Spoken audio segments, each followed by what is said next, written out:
We're looking at the transfer window in depth so far now. I know there hasn't been a raft of moves, but I think some clubs have done better than others, and I think some clubs have been thoroughly underwhelming thus far. So we're asking you what you think your club should be doing in terms of positions, maybe in terms of individual players to improve for next season. And we'll be looking ahead and asking really what we think these clubs could do. So if you're a Premier League fan, if you're a club of a fan in the EFL, let us know what you think. 81089, you can tweet us at talkSPORT Care. Let's get into it, Danny. The transfer window so far, what have you made of it?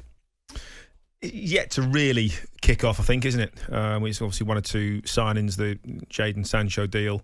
Is that now completed? Is that 100% done, or is it still being dragged out? I mean, it's waiting for all the promo shots to be edited, I think. I was going to say, this is like the longest transfer saga in history, isn't it? But it's about 2 years old. I mean, But bear in mind, he was having a medical, I don't know, 2 weeks ago, what it seems now? They agreed personal terms in about 2019, I think, to be honest. Obviously, that's an interesting signing for Manchester United. Do they have to offload in the meantime? Is the Rashford injury? Does that mean that he'll get more game time? How long is Rashford going to be out? Ben White obviously looks like that's going to go through obviously to Arsenal. Fantastic player, I think, exceptional defender. Is going to be one of England's centre halves for 50 million. Figures are irrelevant. No. You don't get away with it that easy. If you want a player, is he fifth in today's market? Probably yes, is the answer. In a post-pandemic market, clubs haven't had fans in for a year. He goes into the top 10 most expensive centre-backs of all time if he costs £50 million. Yeah, but next week it'll be Varane will be the next expensive, and it doesn't matter. The moment you sign, the following week, someone's always going to be more expensive than you will get paid more than you. Yeah, but listen, we're talking about Arsenal. It's a club that doesn't spend huge money. He would be their third most expensive player of all time. The Arsenal we're talking about here. It's a huge investment. and all I'm saying is, I think we've seen him in the flesh together. I think Ben White is an excellent player. But he's not like it's not like he's an England starter, He's someone who's just got into the England fold. He's someone that's played 1 year really of Premier League football. From the Leeds days that he's a very good player, but that was in the Championship. And now he's meant to be the answer for Arsenal's defence. I mean, I'm not saying that he won't be. He's got a very high ceiling.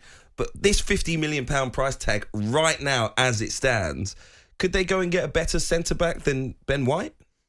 I'm not sure Arsenal could, in honesty. I've had an awful lot of stick on social media about this, and some of it quite sort of nasty and spiteful. Sorry. I'm not bothered. I think Ben White is better than Arsenal. I think he's a better player. I'm very surprised that none of the top 4 clubs have come in for him, because I think he's a very, very good player. And if he's available, bearing in mind Leeds bid nearly, 25-30 million for him last season, before he'd ever played in the Premier League. So 1 season in the Premier League, then gets in the England squad. I know he didn't play, but he was in and around it, and part of that puts his price up as well. I'm very surprised. He's an outstanding defender, first and foremost. One-on-one, team shape is absolutely brilliant. A really good defender.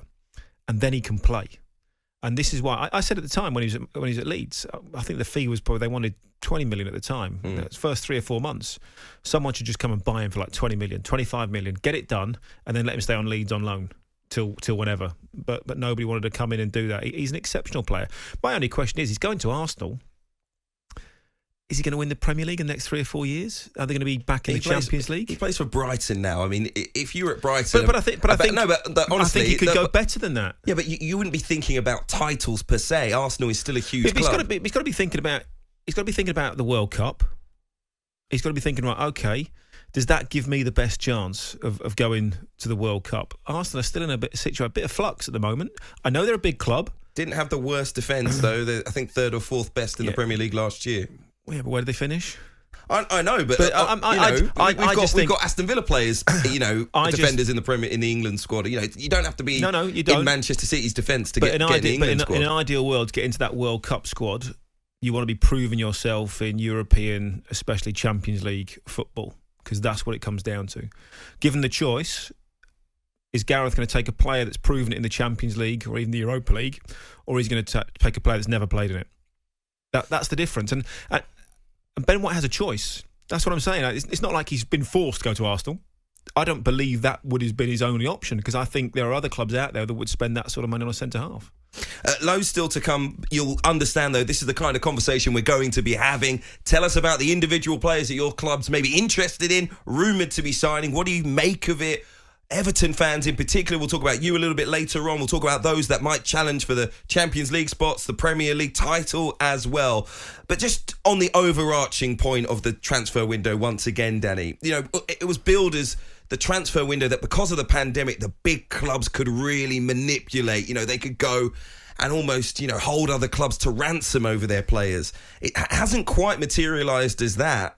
But certainly the clubs in Europe are finding it very difficult financially, even the big clubs needing to sell off players who are very high earners. So as we go through this transfer window, do you expect the Premier League clubs, particularly the big ones, to really pick and choose who they want and really take advantage of the financial might of being in the English top flight?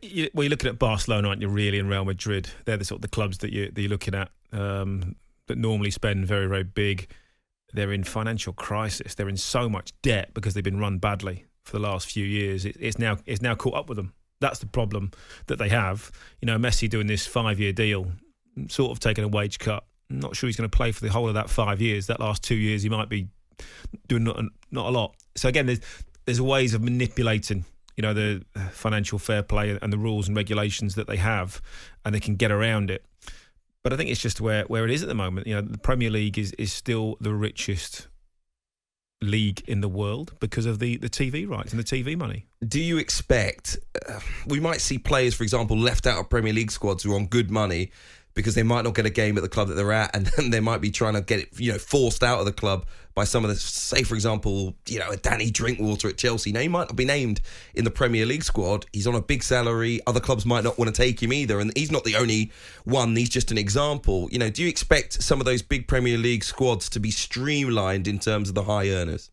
Yeah, I think it then comes down to the club, and they have to say, right, okay, let's make it up. Let's say he's on 50 grand a week.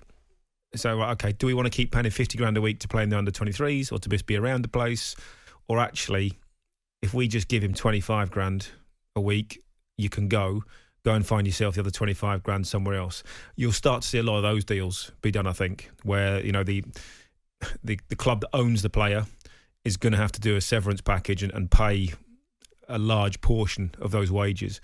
Comes about business sense. Why not get 25 grand a week off the wages? You can't get 50 grand off, so you might as well get something. Although you're taking a loss, you might as well get something back in. Let us know what you think of the transfer window so far. Up next, we're going to talk about Liverpool in particular when it comes to Jordan Henderson. Been in the news this week, of course, regarding his future. What decision will Jurgen Klopp and co make about him? Let us know what you think on 81089. You can tweet us at talkSPORT. Remember, live on talkSPORT 2 right now, there is PDC World Match Play Darts from Winter Gardens. Commentary from Mark Wilson, Ian Danter, Paul Nicholson and Chris Mason. Our backstage reporter is Abigail Davies as well. Get right over to talkSPORT 2. Download the app, of course, if you want to hear that, or stay with us. We'll be back next. Kick Off with Hugh Wozencroft. Tuesday to Thursday night, 7 till 10. On AM, on DAB, via the talkSPORT app and on your smart speaker. talkSPORT.